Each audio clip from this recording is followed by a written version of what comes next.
Obrigado por vir. Se apresenta aí, meu brother. Meu irmão, um prazer demais estar aqui com você. Logo de cara ali, quando você me chamou, vi que seria bacana pra caramba vir aqui trocar uma ideia. Então, tô bem animado. Acho que é bacana porque é um público que eu não tenho costume de conversar, que é essa galera mais voltada para a área jurídica, né? E pior que eu vejo assim que é totalmente alinhado com a tua proposta, né? De alguma forma. De certa forma, sim. E acho que a gente vai dentro do podcast explorando isso, né? Mas o público que eu tenho muito alinhamento é o público jovem de maneira geral, né? Aí de todas as áreas. Então acho que a gente vai conseguir explorar bastante aqui. Mas para quem não me conhece, meu nome é Gabriel Barreto. Sou empresário, me divido também ali entre atividades, trabalho no corporativo também, trabalho num banco hoje, passei por empresas aí como a Meta, como o WeWork. Fui militar antes disso durante muitos anos. Hoje sou empresário também e me divido aí um pouquinho com as atividades ali no que eu talvez diria quase como um atleta amador, né? Acho que não sei se dá para considerar assim, mas eu gosto de participar dos campeonatos. O treino é uma parada que é constante na minha vida, né? Então, todos os dias, assim, é quase uma doença. Então, acho que já posso me considerar assim, mas geralmente eu acabo conversando muito com o pessoal aí nas redes sociais sobre produtividade, organização e coisas nesse sentido. Então, vai ser um prazer aqui poder trocar esse conhecimento. Cara, eu não poderia não começar com isso, porque é uma das coisas que quando tu entra na rede social do Gaba, e eu vou chamar de Gaba porque vai ficar uma coisa monótona, ficar chamando de Gabriel, né? Porque, enfim. Pô, a primeira coisa quando tu entra e você pergunta alguém pergunta alguma coisa na tua caixinha é: o que você faz? E é muito comum as pessoas, a tua comunidade ali, o pessoal... Pô, ele é investidor em pirâmide, ele trabalha com o jogo do bicho. Brother, como que começou isso aí, velho? Porque é constante, são ondas. Eu percebo que quem acompanha os teus stories ali percebe que isso vem em ondas, né? Uma hora, tipo, a maré tá baixa, mas volta e meia alguém quer saber se tu trabalha efetivamente com o jogo do bicho, com apostas esportivas e com pirâmide financeira. E como é que surgiu isso aí, velho? Cara, é engraçado, porque realmente é uma parada que hoje em dia é quase um acerto meu com os meus seguidores, né? Então, tipo, quando eu comecei a produzir conteúdo na internet, acontece que eu sempre fui um cara que fiz muitas coisas, assim, ao mesmo tempo. Então, mesmo quando eu era militar, aí estudava inglês, estudava espanhol, estava na faculdade, fazia pós-graduação, ou estava fazendo alguma outra coisa, treinava, então sempre fui muito acelerado, assim, a galera sempre, como é que tu consegue fazer tanta coisa, assim? Então sempre ficou meio nessa, e foi por isso que eu comecei a falar um pouco sobre essas coisas no Instagram de maneira geral. E aí, eventualmente, o pessoal sempre queria saber, mas o que você faz da vida, né, para fazer tanto isso? Porque, além disso, eu sempre vi... assim, não foi nem por uma escolha necessariamente própria, assim, mas eu acabei viajando muito. Eu viajava muito, né? Ano passado foi talvez um ano que eu segurei um pouco mais a rédea, mas eu sempre viajei muito. E aí todo mundo queria saber, pô, tu não trabalha não? Tu faz o que da vida, né? E sempre ficava nessa. E aí, entre os meus amigos ali que também fazem rede social, uma vez um amigo meu deu uma resposta debochada, assim, eu não lembro nem o que ele respondeu, mas eu falei, pô, essa linha de resposta aqui é a que eu gosto, vou adotar esse aí pro meu. E aí comecei a inventar. Então, num dia eu falava que eu era investidor de criptomoedas, o outro eu falava que eu trabalhava com rinha de galo, o outro jogo do bicho. E aí depois eu começava a mesclar um com o outro, então, tipo... Falava... E o pessoal acredita? Cara, porque, tem assim, gente... Porque, pô, eu tô ali, cara, eu te conheço, a gente treina junto, pô, eu sei que tu não trabalha com isso, pô, é claro, né?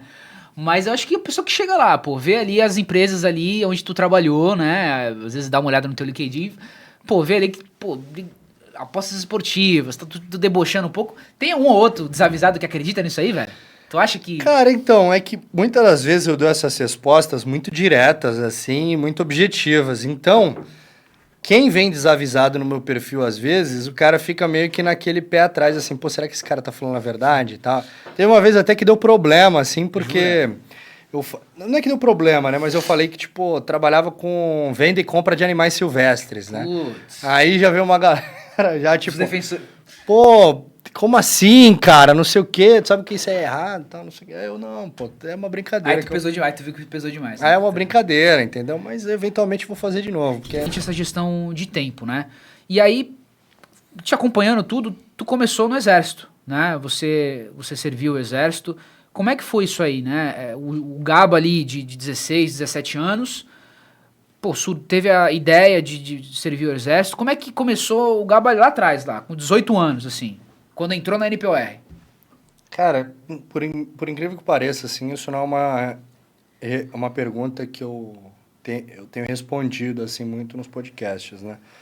Na verdade, eu sempre faço de uma forma um pouco mais enrolada, assim, mas basicamente, quando eu era muito jovem, assim, tô falando da minha adolescência, eu fui um cara muito problemático, assim, perturbado e rebelde e tal, então passei por muita coisa nesse período da adolescência aí. Foi uma fase bem difícil da minha vida, principalmente, por exemplo, para minha mãe, né, e tudo mais. Então foi uma fase bem complexa, assim. E aí, num determinado momento da minha vida, aconteceu uma situação que meio que me mostrou ali que aquele caminho só tinha um destino, entendeu? E que esse destino não era bom. E aí eu decidi meio que mudar de vida, assim, e fui seguindo esse processo de mudança de vida. Isso aconteceu quando eu estava do segundo para o terceiro ano. Mas isso foi uma consciência que você... O que você atribui essa... Porque assim, quando nós mudamos a rota, né? Naturalmente precisa de uma coisa muito abrupta para fazer a gente cair numa consciência, num estado consciente ali da nossa situação, né? Você consegue reputar isso a alguma coisa que fez você, pô, mudar essa chave? Sim, é que eu não costumo muito falar sobre isso, mas basicamente o meu melhor amigo da época foi assassinado com 6 facadas no abdômen. E aí era o meu melhor amigo da época, então a gente fazia tudo em conjunto ali, né? Então era assim, nossa vida era muito baseada em fazer merda, né? A gente Viveu o momento ali. brigava demais, enfim, eram 2 garotos jovens e rebeldes completamente, né? E eu com um pouco mais... Eu sempre tive uma vida menos favorecida financeiramente, mas eu nunca passei fome, nunca tive problemas assim de... Nunca morei realmente dentro de uma favela, como, por exemplo, a gente tem em São Vicente e tudo mais. Ele já realmente nasceu dentro da favela, em São Vicente, uns locais mais perigosos, vamos dizer assim. Então a gente frequentava muito todos os tipos de ambiente, dos mais hostis aos menos hostis, e a gente tinha nós éramos muito, vamos dizer assim, acelerados. E aí aconteceu essa situação da morte dele, isso foi 2009, e aí depois disso daí eu vi que realmente as coisas do jeito que estavam indo não iam dar certo na minha vida. Então, até por conta de ter visto a minha mãe, como ficou por tudo isso, tal, eu decidi realmente mudar de vida ali. Então, comecei a passar por todo um processo, né? Nesse segundo ano, que foi o ano que aconteceu isso, em 2009, eu perdi o ano. Eu estudava no Doutor Ablas Filho, que na época considerado o pior colégio estadual do estado de São Paulo. Repeti ali o segundo ano. E aí eu pedi uma chance para minha mãe e tal, falei que, pô, conseguiria passar numa reclassificação, que tinha uma escola aqui, que era o Leão 13, que fazia essa reclassificação. Consegui fazer essa reclassificação, fui pro terceiro ano, mas com a promessa de que eu ia mudar realmente. E aí realmente mudei, aí estudei e tal, fiz um bom terceiro ano, assim, apesar de ter sido no Leão 13 e tal.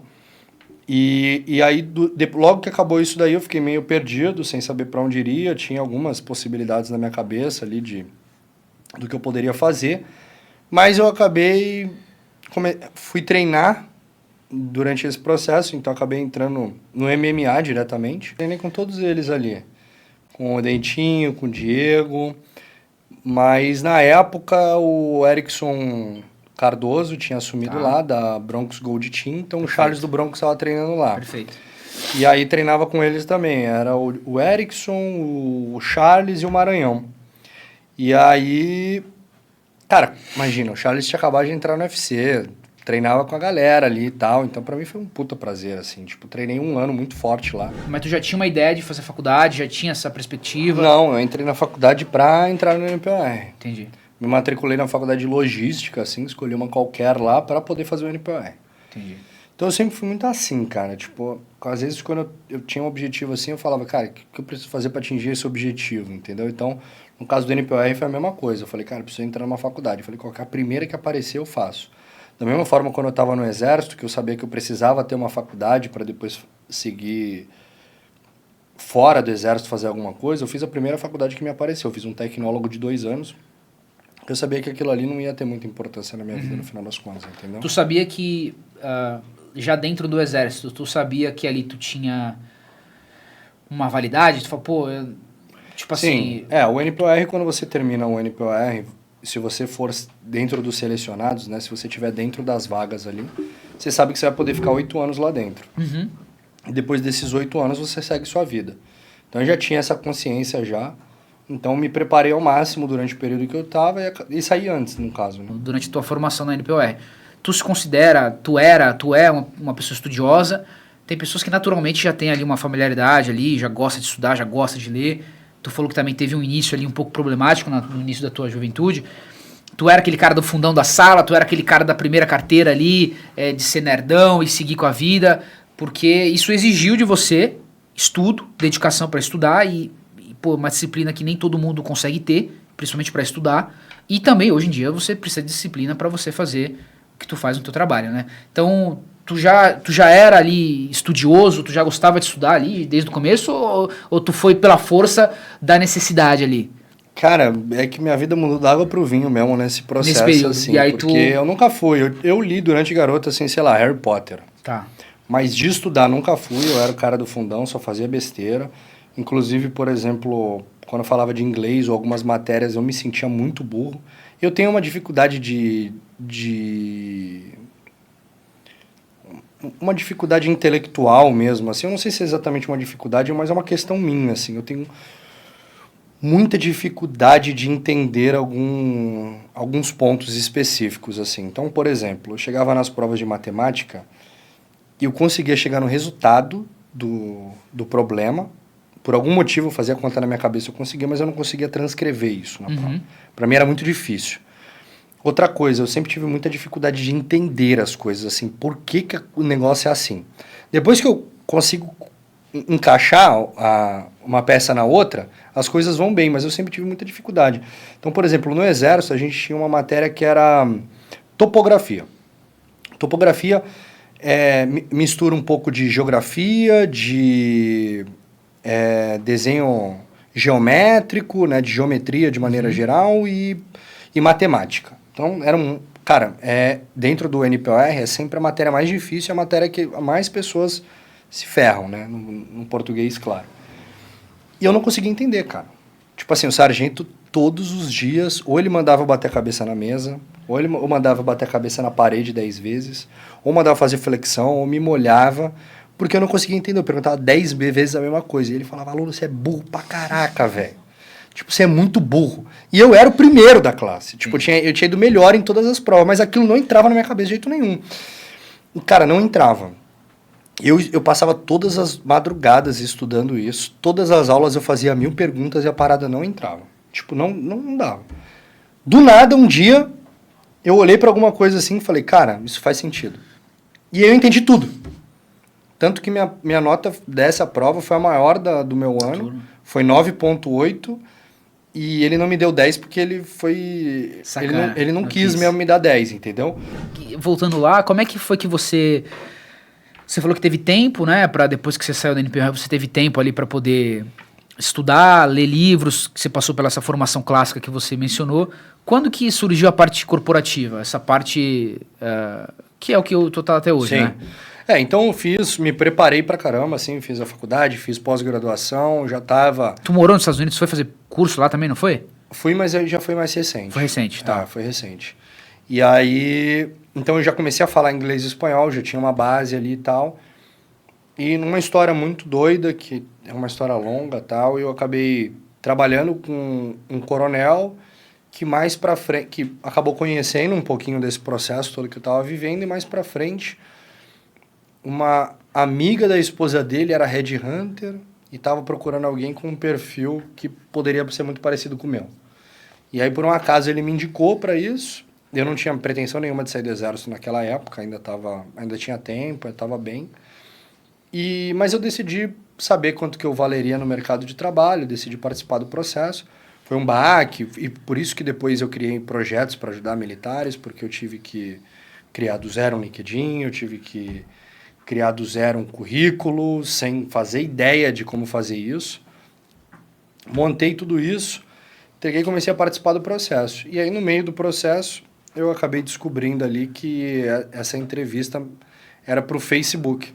Na época era Facebook, né? Hoje é Meta. Meta. E, cara, nesse momento, tudo mudou para mim, porque...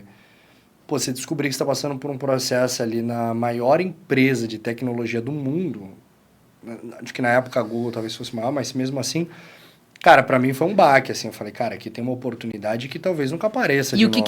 Antes de tu concluir aí, o que tu acha que a empresa, o Red Hunter viu ali, o que tinha valor no Gaba naquela época ali? Que tu falou, pô, esse cara, eu preciso tirar esse cara do exército, eu preciso trazer ele pro mercado competitivo, do mercado de trabalho das Big Techs. Por que a empresa viu em você, assim?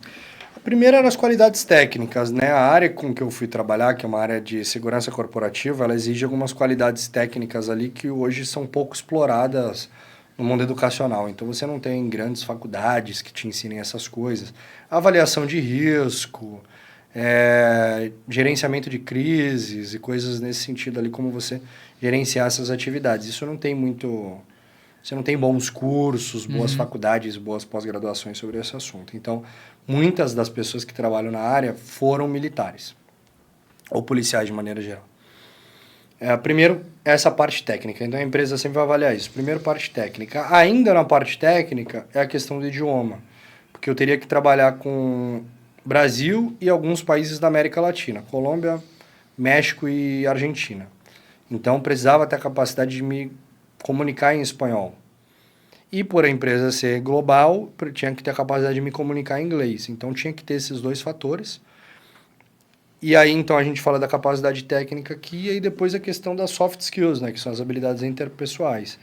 E aí, principalmente a capacidade de ter uma boa comunicação, saber colocar as ideias, né? A capacidade de organização acima da média, coisas nesse sentido, foram as coisas que foram bem avaliadas ali dentro do contexto.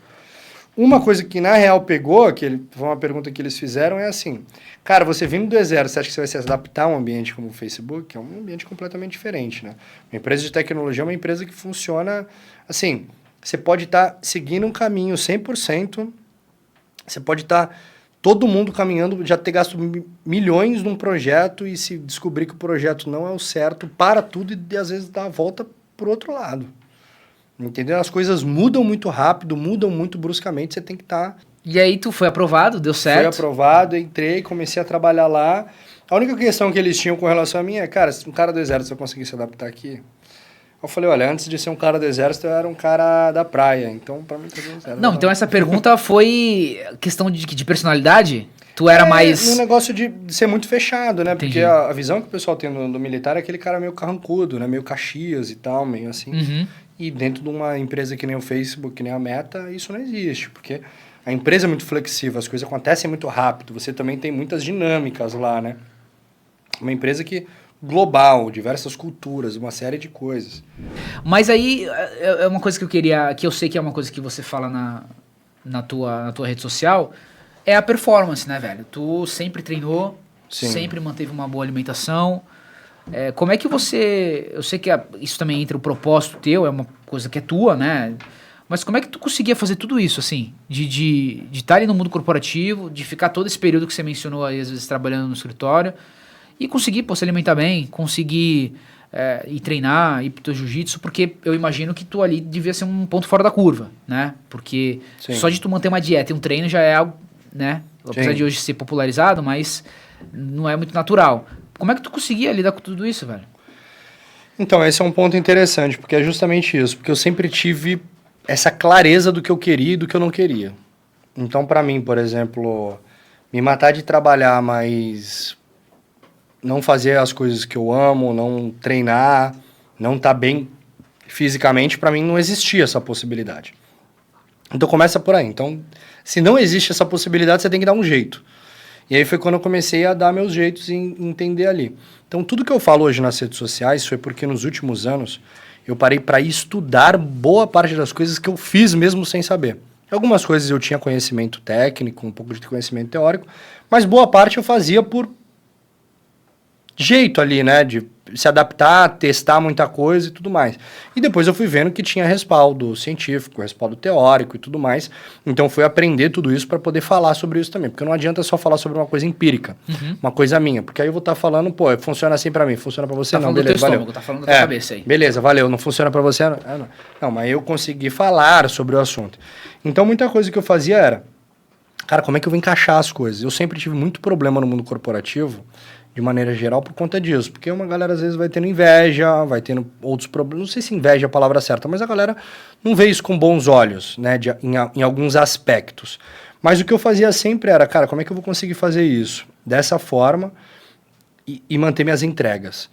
E uma coisa que eu vi foi, e isso é muito emblemático para mim, porque eu vi muita gente que dedicava a vida quase que exclusivamente ao trabalho e não crescia, cara. E eu tenho vários exemplos disso, ou cresceram muito lentamente. E eu que nunca me dediquei exclusivamente ao trabalho, que sempre me dediquei à minha vida, de maneira geral, de forma balanceada, cresci muito mais rápido do que a maioria das pessoas, pelo menos na minha área. Entendeu? Então, pô, comecei a olhar para isso e falei, cara, esse aqui é o caminho, na verdade. Né? Se eu estiver só me dedicando a isso aqui, eu estou sendo fadado, por exemplo, a perder performance por conta de performance mesmo, porque eu durmo mal, porque eu não me alimento bem, porque eu estou... em outro aspecto também, a minha comunicação fica... Eu perco em comunicação, porque hoje está mais do que claro que quando você tem quando você está saudável, quando você tem um físico relativamente bom, você comunica de forma diferente, principalmente na parte de linguagem corporal. Pô, então eu tô na roça aqui então, né? Nada, mas você consegue, todo mundo consegue ver que você é um cara atlético, entendeu? Tirando a barriguinha aqui. Mas cara, quando eu digo isso, não é uma questão de necessariamente... De estética, não é o cara tá, pô, com um gominho na barriga, até porque no trabalho a gente tá vestido, mas é o cara, pô, tem uma mínima postura, um negócio, uma coisa diferente, entendeu? O cara não tá largado. Tu vê que o cara pratica um esporte, você tem a orelha estourada também, então tem uma série de coisas que você verifica ali, e o corpo comunica, cara. Porque se você faz esporte, você tem uma postura melhor, você geralmente tem, às vezes, mais... você é mais ativo de maneira geral, consegue comunicar melhor. Então, assim, tem uma série de fatores que influenciam. Então, fui vendo que tudo isso era favorável dentro do contexto corporativo. E, querendo ou não, também você vai criando uma aura ali de que, cara, você dá conta do recado, entendeu? Quando que o jiu-jitsu te pegou? Pô, não quero saber de porrada, vou pro Gil. É interessante porque eu sempre treinei porrada a minha vida inteira. Então, eu treinei no Brasil um tempo com o Jorge lá na questão do boxe, quando era mais novo. Eu treinei com o Naja aqui em Santos, uma época. Até quando eu treinei com o Dentinho, ele me chamava de Naja, por causa que eu tinha treinado com o Naja. Então, eu treinei ali. E mesmo no MMA, eu me sentia mais à vontade lutando em pé do que no chão. Mas quando eu fiz minha luta no MMA amador, que eu lutei com um moleque que era do boxe, a coisa que eu fiz foi derrubar ele no chão todas as vezes e fazer ground and pound. Eu acabei ganhando por conta disso. Que vai um pouco contra do que eu tô falando. Mas basicamente eu sempre gostei muito de trocar porrada. Sempre gostei muito, cara, mas muito mesmo. E eu era bom, assim. Com 17 anos eu considerava que eu era bom, assim, de trocar porrada. Então, depois que eu entrei no exército, e aí eu fiquei um tempo sem treinar. E aí eu falei, cara, preciso voltar a lutar, porque lutar também é uma característica que eu julgava ali, que é uma parada que eu precisava levar pra minha vida. E eu falei, o que eu vou fazer agora, né? MMA não é uma coisa tão comum de você encontrar, e também eu sabia que talvez não fosse o que eu queria para aquele momento ali, porque o MMA é mais duro, né, cara? Uhum. E aí tinha uma academia de jiu-jitsu perto, é uma das coisas que eu prego, inclusive, também, cara. Pô, você não treina, você não faz nada, você quer treinar, bicho, não escolhe o melhor, escolhe o mais perto. Perfeito. Que é pra você estar lá todo dia, entendeu?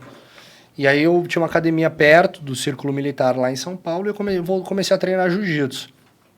E aí voltei a treinar jiu-jitsu e eu sempre fui apaixonado por luta, mas eu fui me apaixonando pelo jiu-jitsu de maneira geral. E aí, cara, isso foi 2015, né, quando eu voltei a treinar. E aí voltei na faixa branca mesmo e tal.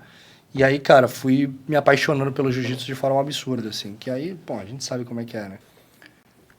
É uma resposta um pouco longa, mas eu vejo alguns pilares aí. Primeiro que é o seguinte, o jiu-jitsu, ele é um esporte que ele adotou um lifestyle. Então, você pegar na história do jiu-jitsu, né? Começou lá nos Gracie, lá, teve uma briga que eles tiveram com os surfistas do arpoador lá, e aí os surfistas começaram a treinar com os Gracie, depois dessa briga. Neste momento, o jiu-jitsu meio que incorporou um lifestyle do surf. O que nenhuma outra luta arte marcial tem esse lifestyle incorporado. Então, o jiu-jitsu deixou de ser só uma luta e se tornou um estilo de vida meio saudável, meio... Pô, eu luto jiu-jitsu, então, pô, eu vou acabar indo por uma linha mais saudável, pô, um cara mais apegado à natureza. Você pegar depois, por exemplo, um Ricardo Arona, né? Pô, o cara era 100% natureza, samurai, aquele negócio tudo. Então, era aquele âmbito do Rio de Janeiro ali também. Então, primeira coisa foi esse lifestyle. Então, quando você olha pro lifestyle do jiu-jitsu, você vê um pouco ali assim, tem um pouco de surf aqui para alguns, tem o açaí, de repente, tem, pô, o cara, sabe? Então, adotou-se muito um lifestyle, que nenhuma outra luta tem. Olhar pro judô, por exemplo. Por que o judô não pega? Porque ele não veste a camisa. Uhum. Entendeu? A galera quer usar a camiseta para falar que é do jiu-jitsu. Pô, se você fala que é do jiu-jitsu, já vem toda uma carga junto com o jiu-jitsu. Tem um amigo meu que falou assim, pô, por que tu... Ele assim, pô, tu treina jiu-jitsu, por que todo jiu-jitsu é exibido? Eu falei, pô, irmão, não sei se é exibido, é porque pô, tu bota a camisa, aí tu usa boné, aí tu... Mas é porque tu gosta, porque tu comunica um lifestyle a partir do jiu-jitsu. Tu fala, essa é a vida que eu vivo. Essa é a primeira coisa.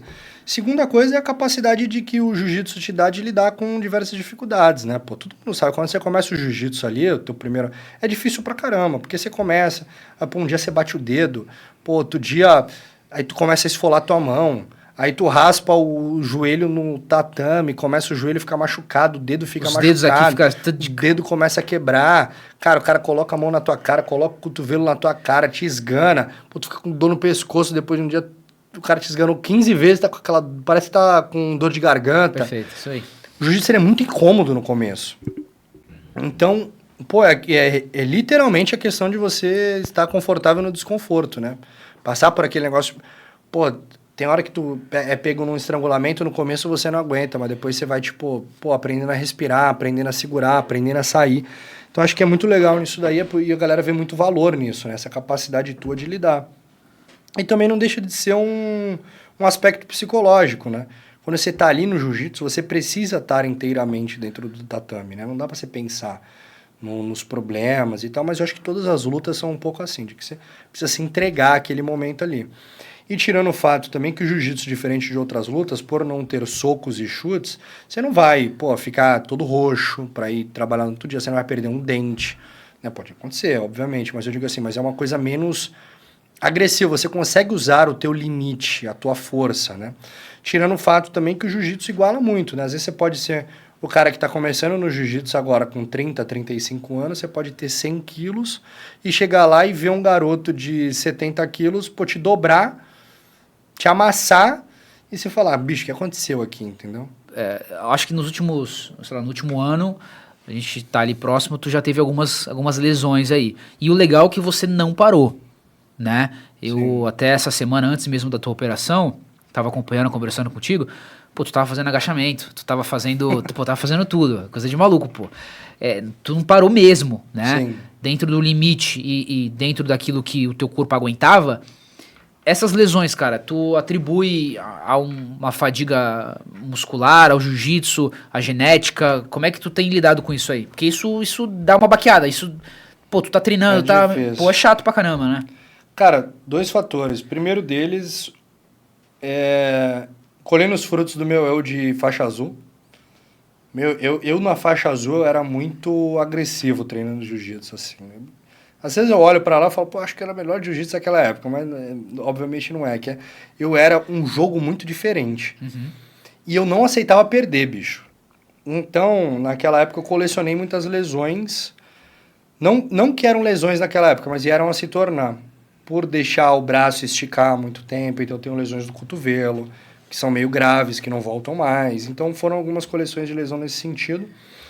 E culminou também com o fato de eu começar a treinar de forma de querer me tornar quase um atleta, de tentar treinar como um atleta e com os atletas, sendo que eu não conseguia ter o mesmo período de descanso, a mesma dedicação ao esporte que um atleta deveria ter, né? Você pensar que um cara que é profissional, que vive do negócio, ele tem ali, não necessariamente que a vida dele vai ser fácil por conta disso, mas ele, dentro do dia dele, a prioridade dele é ele atleta, né? E dentro das minhas prioridades, o meu eu atleta tá na terceira ou quarta prioridade quarta prioridade da minha vida. Então tem muita coisa rolando antes, né? Então, pô, quando você treina de forma absurda durante muito tempo você não consegue recuperar, e também às vezes um pouco de falta de... E aí, não vou falar falta de maturidade, porque maturidade eu tenho, mas às vezes besteira mesmo, né? Entendi. Às vezes é um treino que poderia ter deixado de ir tão longe. Entendi. Né, coisas nesse sentido, às vezes é querer. E outra, eu treino com os meninos que são competidores, né? Isso que eu ia falar, pra quem não é do jiu-jitsu ou só vê ali as postagens do Gaba, e eu vou fazer um merchan aqui porque o Baiano e o Palito merecem, né? Sim. Pô, ele treina aqui, a gente treina aqui na The House. Eu posso falar, a gente recebe gente de outros países toda hora. A The House é acho que é uma das melhores academias que tem hoje em Santos, nível de competitivo, né? Então o nível é muito alto. Conta um pouquinho pra gente aí da tua empresa e desse agregado que tem aí dos produtos que você trabalha. Sim. Hoje é basicamente a Apex, né? As outras empresas a gente estava fundindo agora com a própria Apex. E a Apex surgiu com a ideia ali, comigo, com meus sócios, pensando, cara, a gente vive essa vida aqui, a gente segue esses protocolos, a gente está sempre buscando maneiras de ter uma performance maior, de estar vivendo em alta performance. Então, inclusive assim no dia a dia mesmo, né? A gente conversa muito. Então, um testa uma dieta, conta como é que foi, o outro testa alguma outra coisa. Tem um camarada que está testando painel de luz vermelha, o outro está testando... Cara, então a gente testa muita coisa. Como é que a gente consegue ter mais alta performance de maneira geral. E dentro desse contexto, a banheira de gelo surgiu, então a gente fazia banheira de gelo. Foi o carro-chefe. Cada um no seu. E a gente falou, cara, por que a gente não traz esse produto do Brasil? Não tem nada e só tá falando lá na gringa. Então a Apex foi pioneira nesse sentido. Foi a primeira banheira, no geral, assim, de imersão no gelo que teve no país. Então quando a gente trouxe, teve um boom muito grande, então muita gente comprando, muita gente vindo, né, fechando parceria com a gente, então a gente foi crescendo muito. E aí eu também tenho eu tenho uma permeabilidade muito grande nesse mundo de internet, de influenciadores. Eu conheço muita gente com expressão, e essas pessoas foram ajudando e a gente foi crescendo. Então a gente começou com as banheiras de imersão no gelo. A gente falou, cara, para qual linha a gente vai seguir, né? Então a gente vai numa linha de recovery mesmo ou não? Não, a gente quer uma linha de alta performance, e alta performance a gente quer falar em todos os âmbitos. Então antes da gente continuar seguindo nessa linha de recovery, a gente preferiu ir para outras áreas. Foi quando a gente trouxe os óculos, né? Então, conta para mim um pouquinho. Eu tô aqui com o óculos amarelo e tem o vermelho, né? Esses óculos são bloqueadores de luz azul, tá? Basicamente. Para quem não sabe, o que é a luz azul? Basicamente, assim, a gente tem alguns receptores no nosso cérebro, né? E a luz azul, quando ele recebe essa luz azul, ele entende que a gente precisa, que a gente está em movimento, que a gente está trabalhando, coisas nesse sentido. Isso é uma evolução. E aí, ele entendendo isso, ele não produz melatonina. Então, a melatonina é o que vai ajudar ali, o hormônio que vai ajudar a gente a dormir, né? De maneira geral. Então, tanto vai induzir ao sono, quanto vai a ter uma qualidade de sono melhor. Então, hoje, com toda a exposição, as luzes azuis são as luzes que saem das telas, principalmente. Tela do celular, tela do computador, tela da televisão e principalmente das luzes de LED e outras coisas. Então, para quem trabalha em escritório, isso aqui é uma... Ou seja, não... claro, é de performance, mas tu pensou agora nesse produto pro camarada que trabalha no escritório, por exemplo. Exato. Que vive no computador. Hoje em dia, todo mundo praticamente, né? Trabalha em frente ao computador. Então, ele traz mais conforto na hora de usar o computador, na hora de usar o celular e coisas nesse sentido para a vista. Eles têm proteção UV também, então você pode usar ele durante o dia sem problema. Mas, basicamente, ele vai evitar que a luz azul interrompa o seu ciclo, né? Então, que ele vai realmente que você garantir que quando você chegar na hora de dormir, você vai estar ali com sono, que o seu sono vai ser bom e reparador, porque a gente entende que o começo da alta performance começa no sono. Se você tem uma noite de sono ruim, você vai necessariamente ter um outro dia ruim e você não vai performar bem, nem no trabalho, nem no treino, nem nada. Então, os óculos bloqueadores de luz azul, eles vieram nisso. Então, o vermelho, ele bloqueia 95% da luz azul, diferente do que muitas marcas falam, que bloqueia e tal, o nosso realmente bloqueia. E o amarelo bloqueia 70%. A diferença é que o amarelo, ele tem uma... Ele é mais claro, então você consegue ter uma visão melhor das coisas, você consegue assistir um filme e tudo mais, e o vermelho é um pouco mais difícil. O amarelo é ótimo para dirigir, por exemplo, para coisas nesse sentido. Um camarada meu até postou esses dias que ele estava usando, ele falou assim, pô, esse óculos aqui ele é tão bom que hoje o dia tá nublado, mas eu coloco ele e tá sol.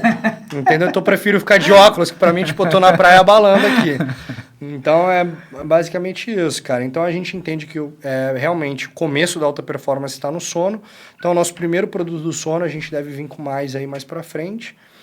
E aí a gente hoje também está trazendo as pistolas massageadoras aí para a Apex também, então a gente continua na linha de recovery também. Então, é tudo da linha de tipo assim, cara, como é que eu consigo performar melhor em todos os âmbitos, né? Por que tem tanto misticismo em volta da banheira de gelo e por que tu foi atacado aí, velho, nas redes sociais por causa disso? Cara, é uma questão interessante, porque hoje em dia a galera quer muito, tudo para eles é cientificismo, né? Então, onde está o artigo que mostra que não sei o que, cara, nem tudo na vida funciona assim, nem a ciência funciona assim exatamente. Tem poucas coisas que a ciência fala, pô, isso aqui é 100% de certeza, isso aqui é absoluto.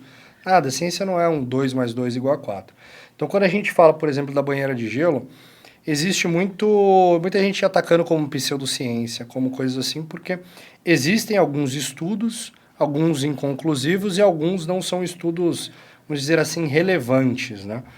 O fato é, cara, que quando a gente olha para a exposição ao frio e ao gelo, você tem registros desde Hipócrates sobre isso, e você vê povos, por exemplo, como os povos nórdicos, que estão acostumados com isso. Então, existem países nórdicos que as mães deixam os carrinhos de bebê dos filhos para fora de casa em menos 5 graus. Que loucura. Deixam os filhos dormindo para fora de casa, para acostumá-los ao frio, né, para eles criarem resistência a isso daí. Porque uma das coisas que, por exemplo, a gente fala e que a galera às vezes não concorda, é que a exposição ao frio aumenta a sua imunidade, não diminui. Isso que eu ia te falar, velho. Teve uma postagem tua lá, uma pessoa comentou, pô, eu faço beira de gelo, é certo de eu sair gripada. Pô, pela minha experiência é o contrário. Exatamente. É o contrário, né? E é isso que você tá falando. O que acontece é que provavelmente ela teve um choque ali no momento e ela pegou um vírus. Você fica gripado porque você pegou um vírus, não porque você se expôs ao frio, entendeu? Esse negócio de, coloca o casaco porque senão você vai ficar gripado, cara, isso não existe. Né? O que existe é você não estar acostumado àquela exposição e talvez naquele momento, por aí, choque muito grande, você está mais exposto a um vírus. Mas não é, mas o frio em si, ele vai aumentar a tua resistência à imunidade. É por isso que eu falo para as pessoas. Exposição ao frio precisa ser gradual e progressiva. Então, você vai se expondo cada vez mais para o seu corpo se adaptar àquele ambiente. Isso é necessário, realmente. Tá? Só que existe vários registros e os benefícios da imersão no gelo, eles vão muito longe. Primeiro porque você entra no gelo, você tem uma vasoconstrição. Então, todo o teu sangue começa a bombear para onde? Para os órgãos principais, para os órgãos vitais, coração e pulmão. E depois, quando você sai, você tem uma vasodilatação. Então, esse sangue volta a bombear para o corpo. Só que ele volta mais nutrido, ele volta mais oxigenado. Então, o teu corpo começa a movimentar. Isso gera já, por si só, processo de recuperação muscular. O vídeo que eu postei falava que o gelo, que o Michael Phelps, durante os treinos dele, que ele foi, acho que para Pequim, por estar no inverno, ele teve que aumentar a ingestão calórica dele, porque ele estava gastando muita caloria por estar nadando no frio. E o pessoal, mas por que, se o frio emagrece, por que a baleia é gorda? Pô, velho, é difícil. Mas o fato é que acontece um processo no seu corpo que é a termogênese, que seu corpo começa a gastar mais caloria por causa disso e ele ataca a gordura marrom. Né? Que aquela gordura que é difícil de sair e tudo mais, essa gordura marrom. Então, a imersão no gelo é realmente benéfica para tu emagrecer. Mas se você não está em déficit calórico, se você não treina, se você não faz nada, meu amigo, não vai rolar. Não tem o que fazer. Entendeu? Então, tirando outros efeitos, vai mexer com a tua noradrenalina, vai mexer com dopamina, vai mexer com serotonina, vai mexer com... Putz, cara, é muita coisa. Muita coisa. É justamente por isso que a gente fala que uma das coisas melhores que acontece no gelo é uma coisa que nenhum estudo vai trazer. Que é um certo calejamento mental. É como é que você consegue se tornar uma pessoa mais resiliente nesse processo. Entendeu? Se você todo dia tá entrando no gelo, cara. Faz um negócio ali, que não seja todo dia, mas você se desafia de maneira geral. Naturalmente, você manda um recado pro seu corpo de que você tá assumindo as rédeas, pô. Perfeito. Entendeu? O podcast comigo tem que ser tipo umas 3, 4 horas. Eu falo pra caraca, bicho. Eu gosto. No assunto eu me empolgo. Pô, cada assunto aqui dá pra ter falado muito mais. Eu gosto de verdade mesmo. Eu gosto de trocar essa ideia. Eu gosto quando é assim, podcast que você vai, troca uma ideia mesmo, tem muita coisa pra falar. Eu não sei se realmente o público às vezes para pra assistir, gosta, assim. Mas, cara, de maneira geral, te agradecer. Desejo todo sucesso nesse empreendimento aí. Como eu tava falando, toda vez que eu vejo que alguém está querendo inovar, sair da casinha, fazer uma coisa diferente, botar a cara a tapa mesmo, que a gente sabe que não é fácil. Eu procuro estar sempre apoiando nesse sentido, porque eu vivo isso, sei como não é fácil, às vezes, a gente tentar sair do script, né? Sair de como as coisas funcionam, ainda mais, por exemplo, numa área que nem o direito, né? Que é uma área mais tradicional. Então, parabéns aí pelo projeto. E, cara, feliz de ter sido chamado. Pra mim é sempre um prazer. Se tiver de novo, a gente bate mais um papo aí. E quem não me conhece, depois provavelmente minhas redes sociais vão estar aqui no YouTube. Então me sigam lá, mandem uma mensagem, falam que me viram aqui também. A gente conversa aí. E eu acho que só de final, que eu posso agregar muito, talvez, dentro das minhas redes sociais e essas coisas para o público, advogados e outras coisas. Eu sei que advogados dependem muito de estudar muito. E às vezes trabalhar e ter que estudar ainda, em focar no concurso público, em fazer tudo isso. Acho que o que eu posso agregar realmente é que com técnicas de organização correta, técnicas de produtividade, vocês vão conseguir ali separar melhor o tempo de vocês e ter tempo realmente às vezes para se dedicar ao que precisar no trabalho e ainda poder estudar para o concurso e fazer o que é necessário.